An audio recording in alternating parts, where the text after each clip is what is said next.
2019 में लोकसभा चुनाव से पहले पुलवामा हुआ और 2025 में बिहार चुनाव से पहले पहलगाम।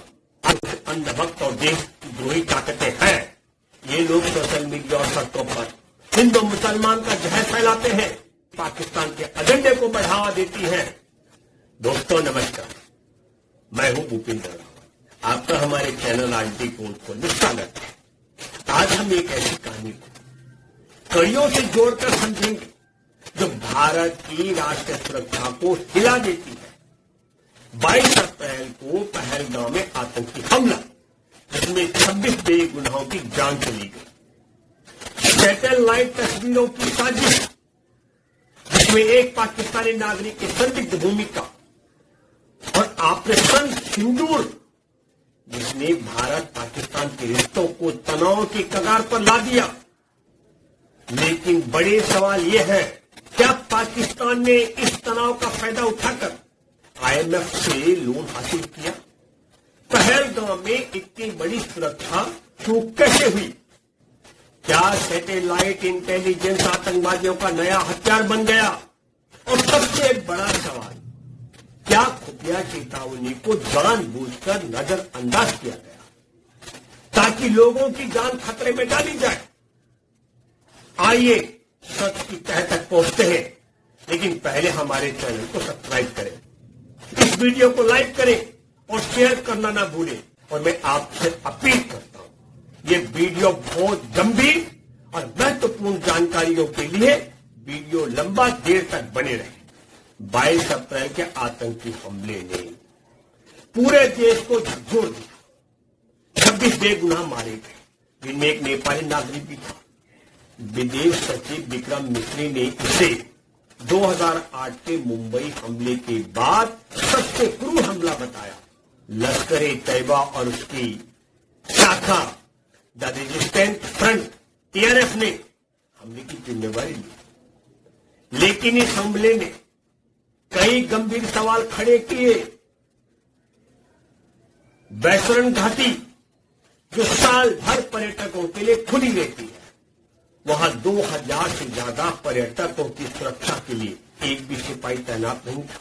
राष्ट्रीय जांच एजेंसी एनआईए की रिपोर्ट है कि 15 तारीख को आतंकवादियों ने इलाके की रेकी की। तो फिर खुफिया एजेंसियों ने इस चेतावनी को दबाया क्यों? आतंकवादियों को सीमा से पहलगाम पहुंचने में 30 से 35 घंटे लगे होंगे। उन्हें रोकने की जिम्मेदारी किसकी थी? गृह मंत्री अमित शाह के मंत्रालय की, खुफिया एजेंसियों की, या किसी और की? और एक चौंकाने वाली बात, गृह मंत्री अमित शाह ने ऑल पार्टी मीटिंग में दावा किया कि वैतरण घाटी पहलगांव को पुलिस अनुमति के बिना खोला गया। अगर ये सच, तो उस ठेकेदार के खिलाफ मुकदमा क्यों नहीं दर्ज हुआ? उसने ठेका ले रखा है 3 करोड़ रुपए का वैतरण घाटी पर्यटक केंद्र का। क्या आपको यह बयान झूठ लगता है? और अगर झूठ है, तो इतना बड़ा झूठ क्यों बोला गया? विक्रम मिश्री ने कहा, हमलावरों की पहचान हो चुकी है, तो फिर उन आतंकवादियों के नाम क्यों नहीं बताए गए? क्या सरकार कुछ छुपा रही है? जब हमारी सेना पाकिस्तान के अंदर 100 किलोमीटर अंदर आतंकी ठिकानों को तबाह कर सकती है, तो पहलगांव में 140 किलोमीटर बॉर्डर से अंदर चलकर जो आतंकी आए, वो कैसे पहुंच गए? आप क्या सोचते हैं? कमेंट्स में बताएं। हमले से 2 महीने पहले अमेरिकी कंपनी मैक्सर टेक्नोलॉजी को पहलगांव में हाई रेजुलेशन सैटेलाइट तस्वीरों के लिए जो ऑर्डर है, 12 गुना इजाफा हुआ उनमें, जो आमतौर पर उस कंपनी को महीने में 1-2 ऑर्डर मिलते थे। लेकिन फरवरी 2025 में 12 ऑर्डर मिले, और यह सिलसिला हमले से 1 हफ्ते पहले तक चला। इतनी तस्वीरें क्यों मंगाई गई और कौन मंगा रहा था? क्या आतंकवादियों ने इनका इस्तेमाल हमले की योजना बनाने के लिए किया? एक पाकिस्तानी नागरिक उबैदुल्ला सैयद, 2022 में अमेरिका ने उसे सैन्य तकनीकी पाकिस्तान के साथ साझा करने का दोषी ठहराया था।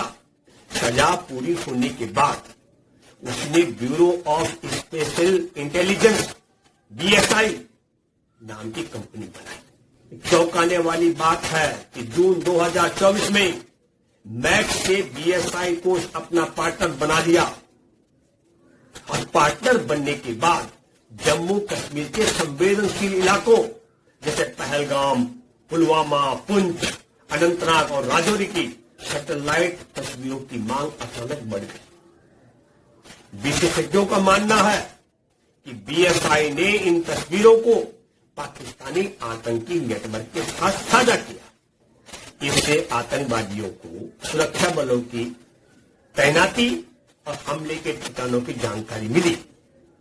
मैक्सर की तस्वीरें इतनी सटीक है कि गाड़ी की नंबर प्लेट तक पढ़ी जा सकती है। कोई भी अधिकृत पार्टनर इन्हें ऑर्डर कर सकता है। अगर भारत ने कोई तस्वीर मांगी तो BSI जैसे पार्टनर भी उसे देख सकते हैं। ये हमारी राष्ट्रीय सुरक्षा के लिए कितना बड़ा खतरा है। मैक्सर भारत के रक्षा मंत्रालय, इसरो और 11 स्पेस टेक स्टार्टअप को सेवाएं देता है। क्या ऐसे नेटवर्क पर भरोसा करना समझदारी है? कमेंट्स में अपनी राय बताएं। दोस्तों, खुफिया एजेंसी की चेतावनी को नजरअंदाज करना इतिहास है भाजपा सरकार का। पहलगाम कोई पहला मामला नहीं है।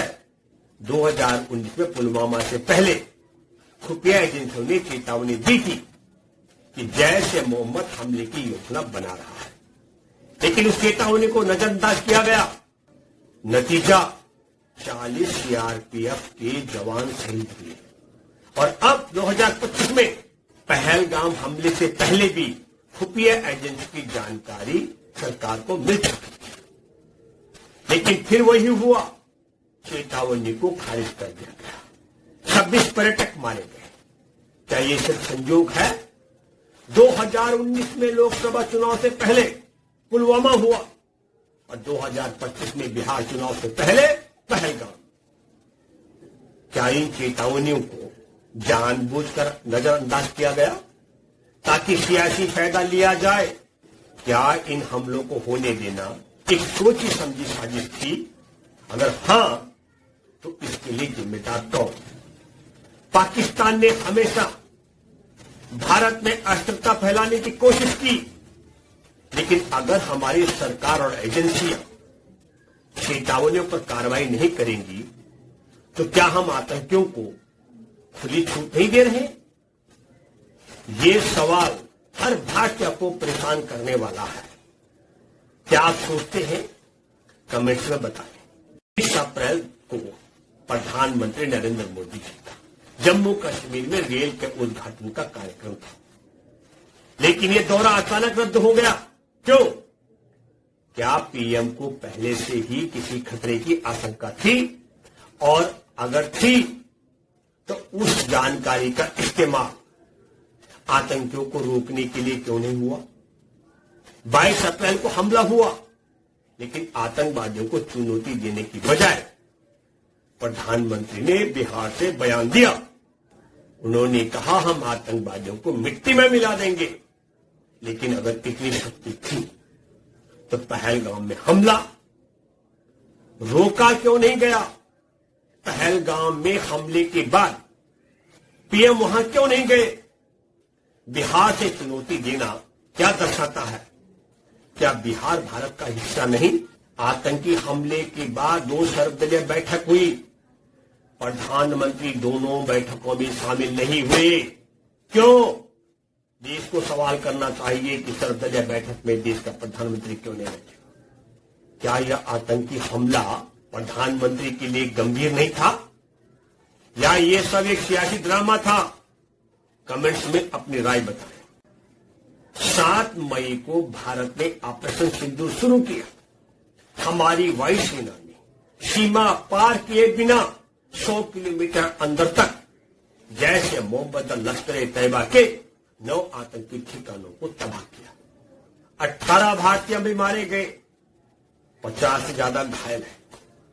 पाकिस्तान में भी नागरिक हताहत हुए, लेकिन दूसरी तरफ पाकिस्तान को आईएमएफ से $1.4 बिलियन लोन मिल गया, जिसका भारत ने विरोध किया था। ऑपरेशन सिंदूर पाकिस्तान को आईएमएफ से लोन दिलाने और भाजपा का चुनाव एजेंडा था, लेकिन मीडिया का शोर पाकिस्तान टेस्ट मैच बन जाएगा, सीज फायर के बाद ठंडा पड़ गया। क्या ये सब सियासी नाटक था? आप क्या सोचते हैं? कमेंट्स में बताएं। 1971 सिर्फ एक साल नहीं था, वो एक मिसाल था जब भारत ने दुनिया को दिखाया कि सैन्य ताकत के साथ साथ राजनीतिक इच्छा शक्ति क्या होती है। इंदिरा गांधी, दुनिया जिन्हें लहू महिला कहती थी, उन्होंने अमेरिकी राष्ट्रपति निक्सन की धमकियों को दरकिनारा कर एक नया इतिहास लिखा, पाकिस्तान के डोर से करके बांग्लादेश का निर्माण किया। और आज हमारे देश के 56 इंच के सीने वाले प्रधानमंत्री नरेंद्र मोदी डोनाल्ड ट्रंप के सिर्फ एक फोन कॉल पर सीज फायर करने को मजबूर हो जाते हैं। सोचिए हम कहां से कहां आ गए। विक्रम मिश्री ने बार बार प्रेस कॉन्फ्रेंस में कहा कि पाकिस्तान ने पहलगांव हमले के जरिए भारत में हिंदू मुसलमान के बीच में नफरत फैलाने का षड्यंत्र किया। जैसा कि आप सभी जानते हैं, 22 अप्रैल 2025 को लश्कर ए तैयबा से संबंधित पाकिस्तानी और पाकिस्तान प्रशिक्षित आतंकवादियों ने भारत में जम्मू और कश्मीर के पहलगाम में भारतीय पर्यटकों पर बर्बरतापूर्ण हमला किया। 25 भारतीयों और एक नेपाली नागरिक को कायरतापूर्ण मौत के घाट उतार दिया गया। मुंबई हमले का यह तरीका जम्मू और कश्मीर और शेष राष्ट्र दोनों में सांप्रदायिक दंगे भड़काने के उद्देश्य से भी प्रेरित था। इसका श्रेय सरकार और भारत के सभी नागरिकों को दिया जाना चाहिए कि इन प्रयासों को विफल कर दिया गया। उसका मकसद था जम्मू कश्मीर की प्रगति को रोकना और भारत में हिंदू मुसलमान के दंगे कराना। कामयाब नहीं हुआ तो फिर हिंदू सिख का बात चलाने लग गया। पाकिस्तान ने सोचा इससे भारत कमजोर हो जाएगा, लेकिन हमारी एकता ने पाकिस्तान के मंसूबों को नाकाम कर दिया। लेकिन दोस्तों, भारत में कुछ अंधभक्त और देश की द्रोही ताकतें हैं जो अनजाने में पाकिस्तान के एजेंडे को बढ़ावा देती हैं। ये लोग सोशल मीडिया और सड़कों पर हिंदू मुसलमान का जहर फैलाते हैं। सरकार इनके खिलाफ चुप क्यों है? हमारी पुलिस और सरकार को इन दंगाइयों पर सख्त कार्रवाई करनी चाहिए। और अगर सरकार नाकाम रहती है तो न्यायपालिका की जिम्मेदारी है।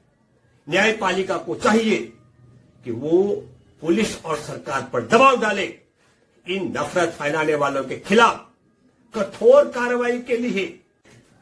भारत की ताकत दुनिया में लोहा मनवाया और भारत की ताकत हमारी एकता पर टिकी है। हमें एकजुट रहना होगा। आप क्या सोचते हैं? कमेंट्स करिए। 11 मई को ट्रंप ने कहा कि उन्होंने मोदी और शरीफ से बात की। भारत और पाकिस्तान ने सीज फायर की घोषणा की। अमेरिकी राष्ट्रपति डोनाल्ड ट्रंप ने इसका श्रेय लिया, लेकिन विदेश मंत्री जयशंकर ने कहा कोई तीसरा देश नहीं, ये भारत और पाकिस्तान का फैसला है। अगर अमेरिका ने मध्यस्थता नहीं की तो ट्रंप श्रेय क्यों ले रहे हैं?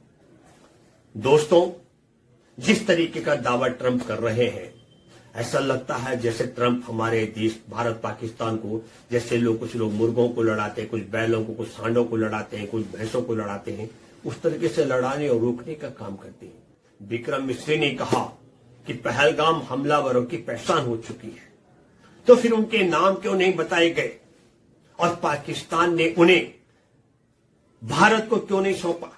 हम कहते हैं पाकिस्तान को भारत की संसद पर, पुलवामा में, पठानकोट में, उरी में, पहलगाम में आतंकी हमला करने वाले आतंकियों को भारत को सौंपना होगा।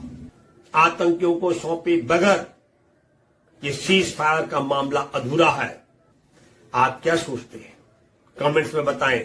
दोस्तों, हम आतंकवाद के खिलाफ और युद्ध के भी खिलाफ हैं। ऑपरेशन सिंदूर ने भारत की ताकत दिखाई, लेकिन किस कीमत पर?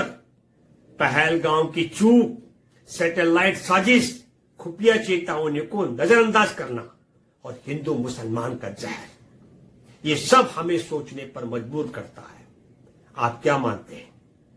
क्या बीजेपी ने ऑपरेशन सिंदूर को चुनावी हथियार बनाया? क्या खुफिया चेतावनियों को नजरअंदाज करना सियासी साजिश थी? क्या आतंकवादियों की सुपुर्दगी के बिना सीज फायर सही है? कमेंट्स में अपनी राय बताएं। अगर ये वीडियो पसंद आए, इसे लाइक करें, शेयर करें अपने दोस्तों और परिवार में, और हमारे चैनल राजनीतिक पोल खोल को सब्सक्राइब करना ना भूलें। आइए इस सच को ज्यादा से ज्यादा लोगों तक पहुंचाएं। अगले वीडियो में फिर मिलते हैं राजनीतिक पोल खोल पर एक नई पोल खोल के साथ। तब तक के लिए जय हिंद।